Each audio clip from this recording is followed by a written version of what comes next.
Kim Chiu formal nang nagsampa ng kaso laban sa kanyang kapatid na sila Kambini Chiu. Hi everyone! Hi guys! Good evening! This is Manay Gina and welcome back sa aking YouTube channel. So guys, another mini vlog for today's video at ang ating pag-uusapan ay walang iba kung hindi si Kim Chiu. Kasi nga guys, before pumutok itong mga balita na hindi sila in good terms ng kanyang kapatid kasi nga nag-post nga si Kim na lonely siya, sad siya, at alam ng mga netizen na merong problema ang dinadala si Kimi.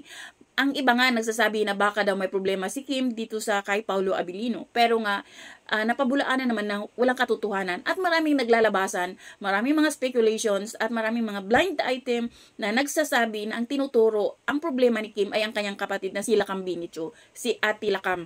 Kasi nga, may mga haka-haka o may mga speculations na lumalabas na itong si Ati Lakam ni Kim is nalulung sa droga at nadispalko niya ang pera ni Kim kasi siya yung humahawak sa finances ni Kim sa kanilang negosyo kasi alam naman natin guys na pinagkatiwala ni Kim yung kanyang pera dito sa kanyang Ati Lakam. 'Di ba? Nakakalungkot at nakakasad na papasko pero ganitong nangyayari. At alam naman natin si Kim na ever since no na talagang breadwinner siya, pinatapos niya yung mga kapatid niya, tinulungan, binayan, lahat ginawa ni Kim as na kapatid. Kahit ang masaklap is yung kapatid mo pa na pinagkatiwalaan mo, yung very close sa'yo, ang nangloko sa'yo. So ito nga, sinampahan na ni Kim ng kaso, formal nang sinampahan ni Kim ang kanyang Ati Lakam. Mayroong mga nagsasabi na pera lang naman yan, magkakapatid sila, dapat pinatawad na ni Kim, dapat hindi na nagsampa ng kaso.